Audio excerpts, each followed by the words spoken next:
नमस्कार दोस्तों, let's study YouTube channel पर आपका हार्दिक स्वागत है।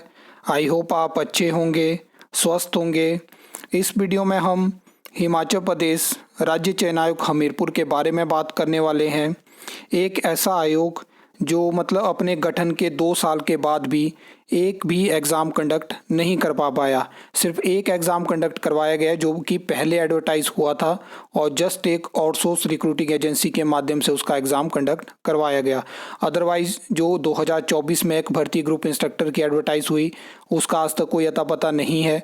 और इस साल भी आपको 3 एडवर्टाइजमेंट नोटिस देखने को मिले। हम जो है वो सीरीज़ में बात करेंगे। सबसे पहले मैं आपको लेटेस्ट न्यूज़ के बारे में बता देता हूँ। होता क्या है कि 3 दिन पहले हमें एक न्यूज़ देखने को मिलती है जिसमें बताया जाता है कि राज्य चयन आयोग हमीरपुर के लिए जो है वो रिक्रूटमेंट एजेंसी फाइनल हो चुकी है। 3 साल तक ये एग्ज़ाम कंडक्ट करवाएगी और 2 साल तक इसको एक्सटेंड किया जा सकता है। रिक्रूटिंग एजेंसी का नाम आउट नहीं होता है। पिछले 3 दिनों में आपको 3 वीडियोस मेरे चैनल पे देखने को मिली जहाँ पे कंप्लीट जो डिटेल है वो आपके साथ मैंने शेयर करी कि क्या रिक्रूटिंग एजेंसी है, किस तरह से टेक्निकल इवैल्यूएशन हुई है, कैसे फाइनेंशियल बिड के बारे में मैंने आपको जानकारी दी जितनी इन्फॉर्मेशन मेरे पास थी। क्योंकि आपने देखा होगा कि अलग अलग सोर्सेज से आपको अलग अलग जानकारी देखने को मिली। पिछले कल की वीडियो में मैंने हर एक चीज़ आपको कन्फर्म करी है। अगर किसी ने वो वीडियो नहीं देखी है तो आप उस वीडियो को देख सकते हैं। सीरीज़ में हम बात करते हैं कि क्या क्या हिमाचल प्रदेश में पिछले 3 सालों में जो क्लास 3 की भर्तियां हैं उसमें आपको देखने को मिला है, किस तरह से आयोग ने, सरकार ने टाइम पास किया है, किस तरह से युवा वर्ग को बेवकूफ़ बनाया गया है। हम पूरा बात करेंगे। अगर आप सच सुनना चाहते हो तो इस वीडियो को देखना, अदरवाइज़ आप यहाँ से वीडियो छोड़ के जा सकते हो। आप बाकी वीडियोस देखिए जहाँ पे आपको न्यूज़ बताई जा रही है, ये चीज़ें बताई जा रही हैं और अपना टाइम पास करिए। सरकार और आयोग तो 3 साल से टाइम पास कर रहे हैं। अगर आप सच सुनना चाहते हो तो इस वीडियो को अंत तक ज़रूर देखना। सबसे पहले मैं आपको बता दूं कि क्या होता है कि हिमाचल प्रदेश में 2022 दिसंबर पेपर लीक होता है। सरकार क्या करती है कि 1 महीने के बाद आके जो है वो पहले एचपीएसएससी हमीरपुर सस्पेंड होता है, बाद में जाके एचपीएसएससी हमीरपुर को ख़त्म कर दिया जाता है। 2023 में सितंबर में आपको राज्य चयन आयोग हमीरपुर का गठन देखते हुए गठन होता है। वहाँ पे राज्य चयन आयोग हमीरपुर का क्यों गठन करते हैं, जल्दी में क्यों ये चीज़ें आपको देखने को मिली, क्योंकि आपने देखा होगा कि जब राज्य चयन आयोग हमीरपुर का गठन हुआ तो उस टाइम पे ना इसके कोई बिजनेस रूल्स थे, ना कोई प्रोसीजर रूल्स थे। बस एक आयोग बना दिया गया बिना विज़न के, क्या क्या चीज़ें उसमें फ्यूचर में होगी कुछ अता पता नहीं था। तो ये इसलिए बनाया गया था जल्दी में क्योंकि वर्तमान सरकार जानती थी कि अगर हमने कुछ और डिले किया तो जो स्टूडेंट है यहाँ पे वो हाई कोर्ट में जाएंगे और हाई कोर्ट में हमें रिप्लाई फाइल करना मुश्किल हो जाएगा कि हमने जो पहले एचपीएसएससी हमीरपुर था उसको बंद क्यों किया। उसके बाद क्या होता है कि 2023 में जो एचपीएसएससी हमीरपुर को बंद किया जाता है और एचपीआरसी का गठन होता है, उसके बीच में जो 7-8 महीने का गैप रहता है उसमें टाइम पास ऐसे किया जाता है कि एक कमेटी यानी दीपक शानन कमेटी बना दी जाती है। कमेटी अपना अच्छे से काम करती है, रिपोर्ट अच्छे से अपनी देती है, लेकिन क्या वो रिकमेंडेशन यहाँ पे आपको इम्प्लीमेंट होती हुई दिखी? आपको नहीं दिखी। उसके बाद क्या होता है कि 2024 में एक ग्रुप इंस्ट्रक्टर की भर्ती एडवर्टाइज कर दी जाती है। आज तक उसका ना एग्ज़ाम कंडक्ट हो पाया और जो भी उसके रिगार्डिंग अपडेट मांगते हैं उनको मैं बोलता हूँ कि वो कॉन्ट्रैक्ट बेसिस पे हुई थी। ट्रेनी पॉलिसी इंप्लीमेंट हो चुकी है और अब आपको वो भर्ती विड्रॉन होगी, उसके बाद नए सिरे से उसकी एडवर्टाइजमेंट देखने को मिलेगी। 2025 में आपको 3 एडवर्टाइजमेंट नोटिस ऑलरेडी देखने को मिल चुके हैं। उसमें टीजीटी की वैकेंसी है, जेबीटी की और 10 पोस्ट कोड और हैं। अब मेन चीज़ यहाँ पे है कि अभी बात चली थी कि रिक्रूटिंग एजेंसी अगर फाइनल हो जाती है तो उम्मीद थी कि एग्ज़ाम कंडक्ट होना शुरू हो सकते हैं और नई भर्तियाँ भी एडवर्टाइज हो सकती हैं। लेकिन इस सरकार ने और आयोग ने एक और चीज़ यहाँ पे जो है वो टाइम पास के लिए शुरू कर दी। क्या किया कि 3 दिन पहले एक न्यूज़ लगा दी कि रिक्रूटिंग एजेंसी फाइनल हो चुकी है। जब मैंने वो पूरी चीज़ें देखी, अब हमें नहीं पता है कि क्या फाइनेंशियल बिड ओपन हुई है, क्या क्या चीज़ें हुई है, क्या फिर से सरकार टेम्पररी रिक्रूटिंग एजेंसी के पास गई है। पर मेन चीज़ यहाँ पे है कि पिछले आज की खबर आपने देखी होगी कि अब आयोग जो है वो अपनी एक मल्टी स्टोरी बिल्डिंग बनाएगा जिसमें कि 5,000 की सीटिंग कैपेसिटी होगी और वहीं पे क्या होगा कि एग्ज़ाम कंडक्ट होते हुए फ्यूचर में आपको दिखेंगे। चलिए, अच्छी बात है फ्यूचर के हिसाब से, लेकिन क्या अभी आप एग्ज़ाम कंडक्ट नहीं कर पाएंगे? क्या आपने सीबीटी एग्ज़ाम, एक कुछ ऐसी भर्तियां जैसे कि जेओआईटी, पटवारी, पंचायत सेक्रेटरी, जहाँ पे 1 लाख से ज़्यादा स्टूडेंट जो है वो एग्ज़ाम देंगे, हो सकता है क्योंकि पिछले 3 सालों से अगर नौकरियां रुकी हैं तो हो सकता है कि 2 लाख से ज़्यादा भी यहाँ पे स्टूडेंट जो है वो अप्लाई करें।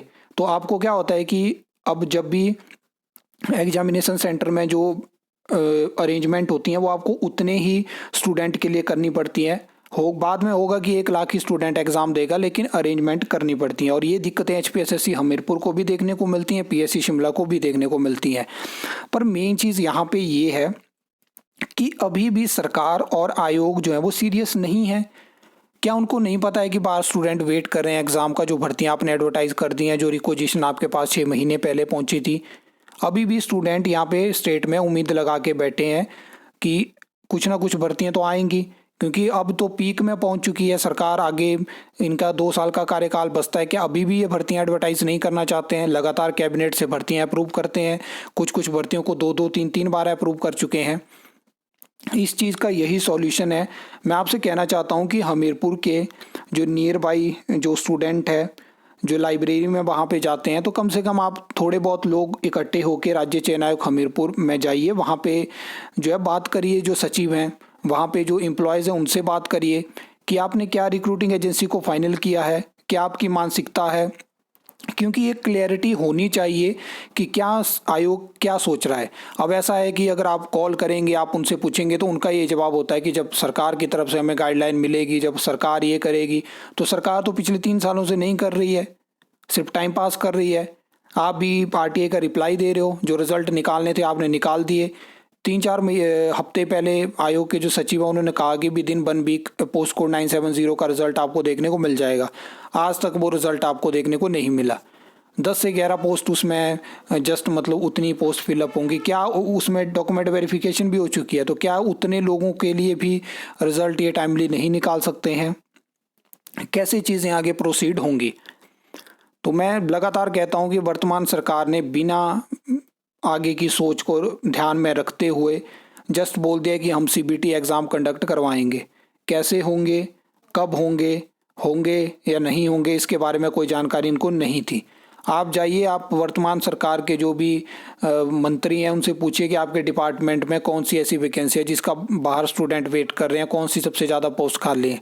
मैं कहता हूँ कि मैं हर एक डिपार्टमेंट की इस टाइम पे बता सकता हूँ कि किस डिपार्टमेंट में कौन सी पोस्ट की कितनी वैकेंसी है, लेकिन उनको जानकारी नहीं होगी क्योंकि वो कभी सीरियस थे ही नहीं।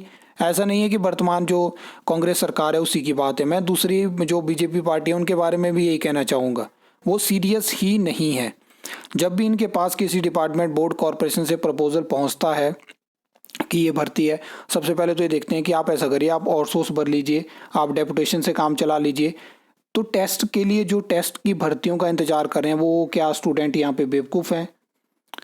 अगर आप, मैं तो डायरेक्ट इस मतलब उस पीक तक चीज़ें अब पहुँच चुकी है कि मैं ऐसा कहना चाहता हूँ वर्तमान सरकार से, आप कोशिश करिएगा इसके कार्यकर्ता, इस सरकार के कार्यकर्ताओं तक ये वीडियो पहुँचाने की, कि अगर आपके बस की बात नहीं है, आप क्या करिए, आप एक प्रेस कॉन्फ्रेंस करिए और उसमें डायरेक्ट बोल दीजिए कि हमारे बस की बात नहीं है और हमें पता है कि हम अगली बार नहीं जीत पाएंगे, तो हम भर्तियां नहीं कर सकते हैं। और अब किस तरह से वर्तमान सरकार आगे बढ़ी है, क्या वो अभी भी रिक्रूटमेंट नहीं करना चाहती है? आप भी जानते हैं, मैं भी जानता हूं कि ट्रेनी बेसिस या कॉन्ट्रैक्ट बेसिस पे जो एम्प्लॉयज़ रिक्रूटेड होते हैं उनको कितनी सैलरी देनी पड़ती है। हायर आप क्लास 1 की पोस्ट में भी जाओगे तो 33,000 के आसपास होती है, 34,000, 35,000, उतनी 2 साल तक रहती है। तो क्या सरकार उतना भी नहीं दे सकती है?